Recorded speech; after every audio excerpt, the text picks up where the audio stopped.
Welcome back. Chinnaswamy stadium ಕಾಲ್ತುಳಿತ ಪ್ರಕರಣದಲ್ಲಿ ಈಗ ತಲೆದಂಡ ಪರ್ವ ಮುಂದುವರೆದಿದೆ. ಕೆಎಸ್ಸಿಎ ಆಡಳಿತ ಮಂಡಳಿಯಂತೂ ಕಕ್ಕಾಬಿಕ್ಕಿ ಆಗ್ಬಿಟ್ಟಿದೆ ಈ ಘಟನೆ ನಡೆದ ಮೇಲೆ. ಈ ನಡುವೆ ರಾಜ್ಯ ಸರ್ಕಾರ ಒಂದು ತಪ್ಪನ್ನು ಮುಚ್ಚಾಕೋದಕ್ಕೆ ಹೋಗಿ ಹಲವಾರು ತಪ್ಪುಗಳನ್ನ ಮಾಡ್ತಾ ಇದೆ ಅಂತ ಅನಿಸ್ತಾ ಇದೆ. ಯಾಕೆಂದರೆ ಇಡೀ ಆರೋಪವನ್ನು ಕೆಎಸ್ಸಿಎ ಮೇಲೆ ಹಾಕೋದಕ್ಕೆ ನೋಡ್ತಾ ಇದೆ ರಾಜ್ಯ ಸರ್ಕಾರ. ಇದೊಂದು ರೀತಿಯಲ್ಲಿ ಅನುಮಾನ. ಈ ನಡುವೆ ಈ ವಿಕ್ಟರಿ ಪರೇಡ್ ಪೋಸ್ಟ್ ಹಾಕಿದಂತಹ ಮಾಸ್ಟರ್ ಮೈಂಡ್ ನಿಖಿಲ್ ಇದ್ದಲ್ಲ, ಈ ನಿಖಿಲ್ ಅಂತಕ್ಕಂಥ ವ್ಯಕ್ತಿ ವಿಚಾರಣೆಯ ಸಂದರ್ಭದಲ್ಲಿ ಹಲವಾರು ಸತ್ಯಗಳನ್ನು ಬಾಯ್ಬಿಟ್ಟಿದ್ದಾನೆ.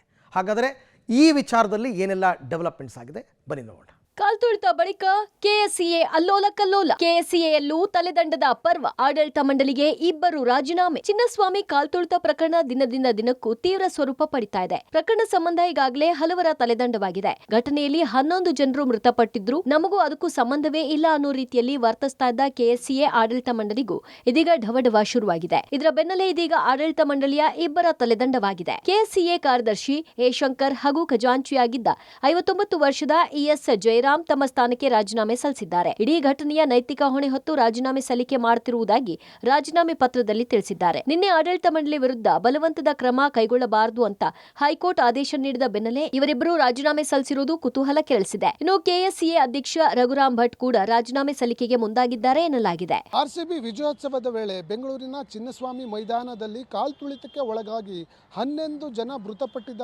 ಪ್ರಕರಣದ ನೈತಿಕ ಹೊಣೆಯನ್ನು ಹೊತ್ತು ಬೆಂಗಳೂರಿನ ಕೆಎಸ್ಸಿಎ ಅವರ ಕಾರ್ಯದರ್ಶಿ ಮತ್ತು ಖಜಾಂಚಿ ಇಬ್ಬರೂ ಕೂಡ ರಾಜೀನಾಮೆಯನ್ನು ಕೊಟ್ಟಿರುವಂಥದ್ದು. ತಮ್ಮ ಪತ್ರಿಕಾ ಪ್ರಕಟಣೆಯಲ್ಲಿ ಈ ಒಂದು ಘಟನೆಯ ನೈತಿಕ ಹೊಣೆಯನ್ನು ಹೊತ್ತು ನಾವು ರಾಜೀನಾಮೆಯನ್ನು ನೀಡಿದ್ದೇವೆ ಅನ್ನುವಂಥ ಅಂಶಗಳನ್ನು ಉಲ್ಲೇಖ ಮಾಡಿ ಪತ್ರಿಕಾ ಪ್ರಕಟಣೆಯನ್ನು ಹೊರಡಿಸುವ ಮೂಲಕ ತಮ್ಮ ಕೆಲಸಕ್ಕೆ ರಾಜೀನಾಮೆ ನೀಡಿರುವ ಬಗ್ಗೆ ಸ್ಪಷ್ಟಪಡಿಸಿರುವಂಥದ್ದು. ವಿಧಾನಸೌಧದ ಬಳಿ ಸಂಭ್ರಮ ನಡೆದದ್ದು ಜೂನ್ 4ಕ್ಕೆ. ಕೆಎಸ್ಸಿಎಗೆ ಪತ್ರ ಬರೆದಿರೋದು ಜೂನ್ 5ಕ್ಕೆ. ವಿಜಯೋತ್ಸವ ಅನುಮತಿ ಪತ್ರದಲ್ಲೂ ಗೊಂದಲ. ಇನ್ನು ಜೂನ್ 4ಕ್ಕೆ ವಿಧಾನಸೌಧ ಮುಂಭಾಗ ನಡೆದ ಆರ್ಸಿಬಿ ವಿಜಯೋತ್ಸವ ಕಾರ್ಯಕ್ರಮ ವಿಚಾರದಲ್ಲೂ ಗೊಂದಲ ಏರ್ಪಟ್ಟಿದೆ. ಅನುಮತಿ ಕೇಳಿದ್ಯಾರು ಹಾಗೂ ಇದಕ್ಕೆ ಪರ್ಮಿಷನ್ ಕೊಟ್ಟಿದ್ಯಾರು ಎನ್ನುವ ಬಗ್ಗೆ ಚರ್ಚೆಗಳು ನಡೆದಿದೆ. ಇದರ ನಡುವೆ ಆರ್ಸಿಬಿಯ ವಿಧಾನಸೌಧ ಕಾರ್ಯಕ್ರಮಕ್ಕೆ ಕರ್ನಾಟಕ ರಾಜ್ಯ ಕ್ರಿಕೆಟ್ ಸಂಸ್ಥೆಗೆ ನೀಡಿದ್ದ ಅನುಮತಿ ಪತ್ರ ಲಭ್ಯವಾಗಿದೆ. ಸಮಾರಂಭಕ್ಕೆ 16 ಕಂಡೀಷನ್ ಸರ್ಕಾರ ಹಾಕಿದ್ದು, ಪತ್ರದ ಮೇಲೆ ಜೂನ್ 5 ಅಂತ ಸಹಿ ಮಾಡಲಾಗಿದೆ. ಕೆಎಸ್ಸಿಎ ಮೇಲೆ ಆರೋಪ ಹೊರಿಸಲು ಸರ್ಕಾರ ಮುಂದಾಯ್ತಾ ಅನ್ನೋ ಪ್ರಶ್ನೆ ಈಗ ಎದುರಾಗಿದೆ. ಕೆಎಸ್ಸಿಎಗೆ ಕಂಡೀಷನ್: ವಿಧಾನಸೌಧದ ಗ್ರ್ಯಾಂಡ್ ಸ್ಟೆಪ್ಗಾಗಲಿ ಪ್ರತಿಮೆಗಾಗಲಿ ರಸ್ತೆ ಪಾರ್ಕ್ಗೆ ಧಕ್ಕೆ ಆಗಬಾರದು.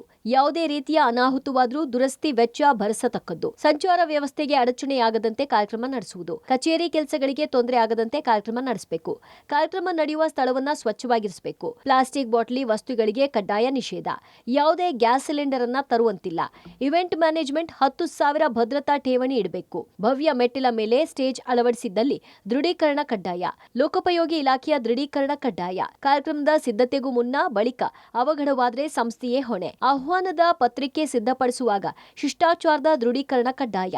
ವಿಧಾನಸೌಧ ಸುತ್ತಮುತ್ತ ಡ್ರೋನ್ ಬಳಕೆ ಕಡ್ಡಾಯ ನಿಷೇಧ. ಮುಂಜಾಗ್ರತಾ ಕ್ರಮವಾಗಿ ಅಗ್ನಿಶಾಮಕ ವಾಹನ ನಿಯೋಜಿಸಬೇಕು. ಆಯೋಜಕರು ಭದ್ರತಾ ಠೇವಣಿಯಾಗಿ 15 ಲಕ್ಷ ಪಾವತಿಸತಕ್ಕದ್ದು ಅನ್ನೋ ಕಂಡೀಷನ್ಗಳನ್ನ ವಿಧಿಸಲಾಗಿದೆ. ಚಿನ್ನಸ್ವಾಮಿ ಕಾಲ್ತುಳಿತ ಪ್ರಕರಣಕ್ಕೆ ಸಂಬಂಧಪಟ್ಟಂತೆ ತನಿಖೆ ಕೂಡ ಈಗಾಗಲೇ ಸಾಕಷ್ಟು ಬಿಸಿ ಆಗಿರುವಂಥದ್ದು. ತನಿಖೆಯ ಬಿಸಿಯನ್ನ ತಪ್ಪಿಸ್ಕೊಳ್ಳೋದಕ್ಕೆ ಸಾಕಷ್ಟು ಪ್ರಯತ್ನಗಳನ್ನ ಸರ್ಕಾರದ ಕಾರ್ಯದರ್ಶಿ ಇರ್ಬೋದು, ಜೊತೆಗೆ ಯಾರ್ಯಾರು ಇದರಲ್ಲಿ ಪಾತ್ರವನ್ನು ವಹಿಸಿದರೆ ಅವರು ಪ್ರಯತ್ನಗಳನ್ನು ಮಾಡ್ತಾ ಇದ್ದಾರೆ. ಯಾಕೆಂದರೆ ಸರ್ಕಾರಿ ಕಾರ್ಯದರ್ಶಿಗಳು ಕೆಎಸ್ಸಿಎಗೆ ಬರೆದಂಥ ಪತ್ರ ಏನಿದೆ ಅಂದರೆ 19 ಕಂಡೀಷನ್ಗಳನ್ನು ಇಟ್ಟು ಒಂದು ಪತ್ರವನ್ನು ಬರೀತಾರೆ. ಆ ಪತ್ರವನ್ನು ಬರೆದಿರೋಂಥದ್ದು 4ನೇ ತಾರೀಕು ಪತ್ರವನ್ನು ಬರೀತಾರೆ.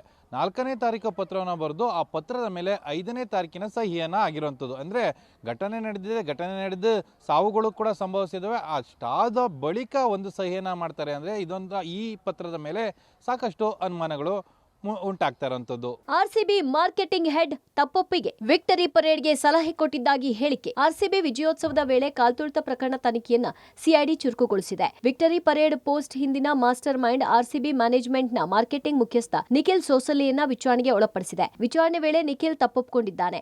ವಿಕ್ಟರಿ ಪರೇಡ್ ಬಗ್ಗೆ ಕೆಲವೊಂದು ಸಲಹೆಗಳನ್ನ ಕೊಟ್ಟಿದ್ದೆ, ಅದನ್ನ ಹೊರತಾಗಿ ಬೇರೆ ಯಾವುದೇ ವಿಚಾರಗಳು ಅಷ್ಟಾಗಿ ಗೊತ್ತಿಲ್ಲ ಅಂತ ಆರೋಪಿ ನಿಖಿಲ್ ಹೇಳ್ಕೊಂಡಿದ್ದಾನೆ. ನಿಖಿಲ್ ಸೋಸಲೆನ ಬಂಧನಕ್ಕೊಳಪಡಿಸಿರುವಂಥ ಪೊಲೀಸರು ಆತನ ಬಳಿಯಲ್ಲಿ ಹೇಳಿಕೆಯನ್ನು ದಾಖಲು ಮಾಡುವಂಥ ಸಂದರ್ಭದಲ್ಲಿ ಆತ ಕೊಟ್ಟಿರುವಂಥ ಹೇಳಿಕೆ ಒಂದಷ್ಟು ಮಾಹಿತಿಗಳು ಈಗ ಬಹಿರಂಗ ಆಗ್ತಾ ಇರೋಂಥದ್ದು.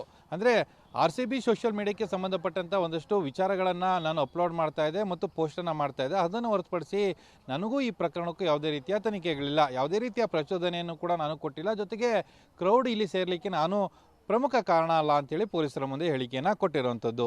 ಗಾಯಾಳುಗಳ ಶಿಫ್ಟ್ಗೆ ಅಡ್ಡಿಯಾದ ಜನದಟ್ಟಣೆ. ಆರ್ಸಿಬಿ ಬಸ್ನಿಂದ 10 ನಿಮಿಷಕ್ಕಾದ ಆಂಬ್ಯುಲೆನ್ಸ್. ಇನ್ನೂ ಒಂದು ಕಡೆ ಫ್ಯಾನ್ಸ್ ನರಳಾಟ, ಮತ್ತೊಂದು ಕಡೆ ಸೆಲೆಬ್ರೇಷನ್. ಸ್ಟೇಡಿಯಂ ಬಳಿ ಆಂಬ್ಯುಲೆನ್ಸ್ ಸೈರನ್ ಮೊಳಗ್ತಾ ಇದ್ರು. ಆರ್ಸಿಬಿ ಬಸ್ ಬಂದಿದ್ರಿಂದ ಆಂಬ್ಯುಲೆನ್ಸ್ ತಗ್ಲಾಕೊಳ್ತು.